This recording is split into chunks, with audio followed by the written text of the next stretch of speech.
Atos 11. E ouviram os apóstolos, e os irmãos que estavam na Judéia, que também os gentios tinham recebido a palavra de Deus. E, subindo Pedro a Jerusalém, disputavam com eles que eram da circuncisão, dizendo: Entraste em casa de homens incircuncisos, e comeste com eles. Mas Pedro começou a fazer-lhes uma exposição por ordem, dizendo: Estando eu orando na cidade de Jope, tive, num arrebatamento dos sentidos, uma visão. Vi um vaso, como um grande lençol que descia do céu e vinha até junto de mim. E, pondo nele os olhos, considerei, e vi animais da terra, quadrúpedes, e feras, e répteis e aves do céu. E ouvi uma voz que me dizia: Levanta-te, Pedro, mata e come. Mas eu disse: De maneira nenhuma, Senhor, pois nunca em minha boca entrou coisa alguma comum ou imunda. Mas a voz respondeu-me do céu segunda vez: Não chames tu comum ao que Deus purificou. E sucedeu isto por 3 vezes, e tudo tornou a recolher-se ao céu. E eis que, na mesma hora, pararam, junto da casa em que eu estava, 3 homens que me foram enviados de Cesareia. E disse-me o Espírito que fosse com eles, nada duvidando, e também estes 6 irmãos foram comigo, e entramos em casa daquele homem. E contou-nos como vira em pé um anjo em sua casa, e lhe dissera: Envia homens a Jope, e manda chamar a Simão, que tem por sobrenome Pedro, o qual te dirá palavras com que te salves, tu e toda a tua casa. E, quando comecei a falar, caiu sobre eles o Espírito Santo, como também sobre nós ao princípio. E lembrei-me do dito do Senhor, quando disse: João certamente batizou com água, mas vós sereis batizados com o Espírito Santo.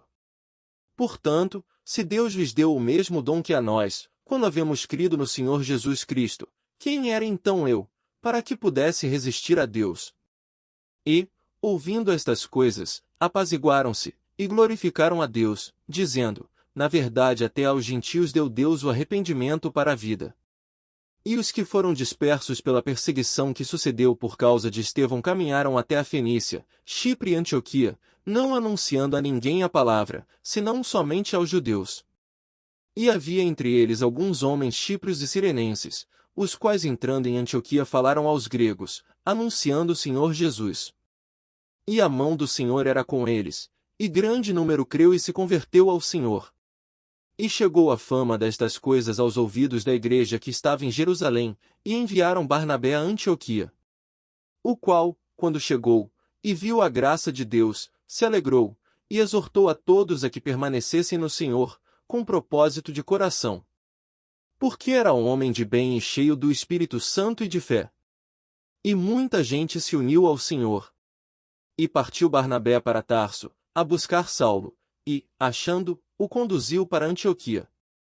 E sucedeu que todo um ano se reuniram naquela igreja, e ensinaram muita gente, e em Antioquia foram os discípulos, pela primeira vez, chamados cristãos. E naqueles dias desceram profetas de Jerusalém para Antioquia. E, levantando-se um deles, por nome Ágabo, dava a entender pelo Espírito, que haveria uma grande fome em todo o mundo, e isso aconteceu no tempo de Cláudio César. E os discípulos determinaram mandar, cada um conforme o que pudesse, socorro aos irmãos que habitavam na Judéia. O que eles com efeito fizeram, enviando aos anciãos por mão de Barnabé e de Saulo. Atos 12. E por aquele mesmo tempo o rei Herodes estendeu as mãos sobre alguns da igreja, para os maltratar. E matou a espada Tiago, irmão de João. E, vendo que isso agradara aos judeus, continuou, mandando prender também a Pedro. E eram os dias dos ázimos.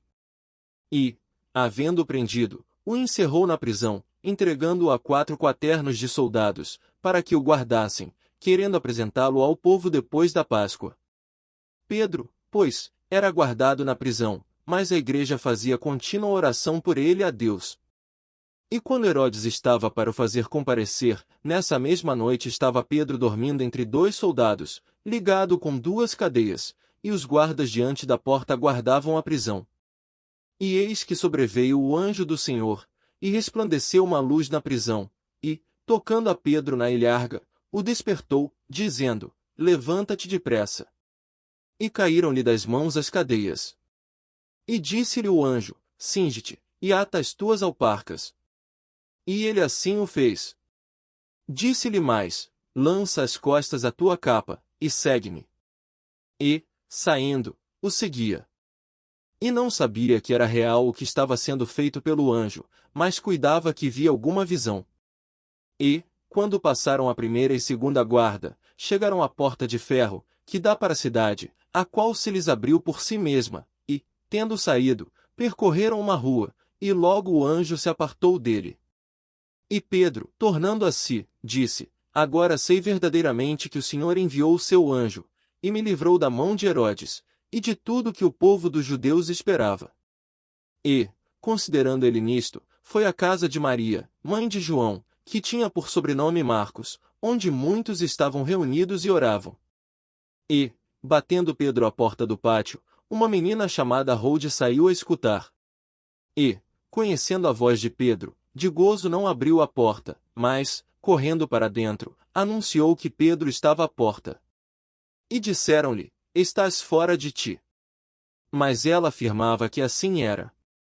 E diziam: É o seu anjo.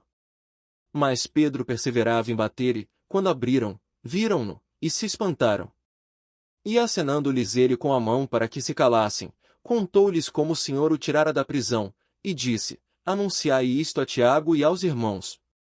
E, saindo, partiu para outro lugar. E, sendo já dia, houve não pouco alvoroço entre os soldados sobre o que seria feito de Pedro. E, quando Herodes o procurou e o não achou, feita inquirição aos guardas, mandou-o justiçar. E, partindo da Judéia para Cesareia, ficou ali. E ele estava irritado com os de Tiro e de Sidom, mas estes, vindo de comum acordo ter com ele, e obtendo a amizade de Blasto, que era o camarista do rei, pediam paz, porquanto seu país se abastecia do país do rei. E num dia designado, vestindo Herodes as vestes reais, estava sentado no tribunal e lhes fez uma prática. E o povo exclamava: Voz de Deus, e não de homem. E no mesmo instante feriu o anjo do Senhor, porque não deu glória a Deus, e comido de bichos, expirou. E a palavra de Deus crescia e se multiplicava. E Barnabé e Saulo, havendo terminado aquele serviço, voltaram de Jerusalém, levando também consigo a João, que tinha por sobrenome Marcos.